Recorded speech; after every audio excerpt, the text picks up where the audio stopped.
मुख्यमंत्री आमको पानी नहले आमे आपणक घर सम्मुखरे धारणा देबु बोली चेतावनी देले ग्रामवासी। घर रेंगाड़बेड़ा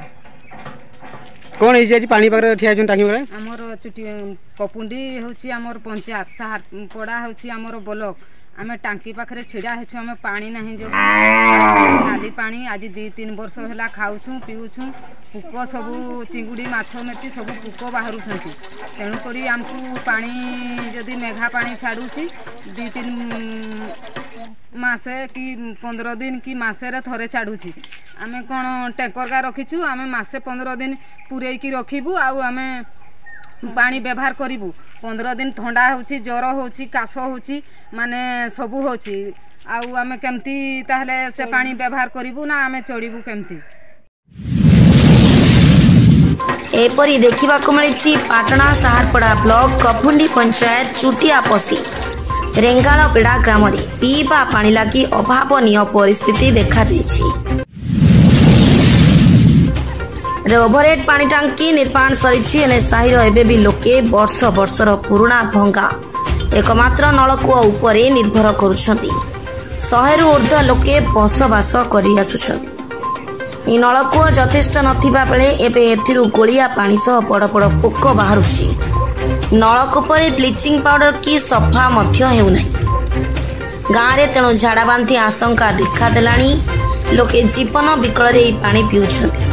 गाँ महिला माने गरा पाल्टी धरी रास्ता उपर प्रतिवाद करुछंती। तुरंत मुख्यमंत्री मोहन चरण माझी पानी देबाकू साधारण रे दाबी होछि। मो ना होछि सविता महंत आमर गाँ ना होछि चुटिया पसी साई रेंगाड़बेड़ा आउ कपुंडी पंचायत साहारपड़ा ब्लॉक कौन है आज टांकी पाकर ठिया कौन ठिया आमर दीर्घ वर्ष होलानी आज्ञा जो नालिया पानी पिउछु आउ बहुत असुविधा आउ सेठी भी पुक बाहरुची आउ पुक बाहरुची आमे से पानी पी आसु जदि मेघा पानी भी छाड़ीची सरकार तो मासे रे थोरे छाडुची पानी आमे पानी पाई पाते नै आउ सेटा भी घंटे अध घंटा पानी छाडुची आउ आमे पानी पाई पाते नै सेति पई आमे सबु आज जणौछु आपनकु आउ पानी जदि छाड़ते हेले भल होता आमर गोरु छेड़ी सबू पानी पाई पाते ना बहुत असुविधा पानी एटी पुखरी नाई कि नदी नाई किछि नाई आउ पानी बहुत असुविधा आउ केते घर अछि आमर एटी मिनिमम 100 गाँ टारे 100 आउ किंतु एटी 15-20 घर केते अछंती से माने टोटल पानी पाई पाते ना बहुत असुविधा रे चलुछु आउ जोठी जहार बोरिंग हेची से बोरिंग रु आनी की पानी पिउछु आउ लाइन न थिले तो असुविधा बहुत लाइन थिले बा से लुकर बोरिंग रु हेले आनी की पिउछु आउ सेतकी आउ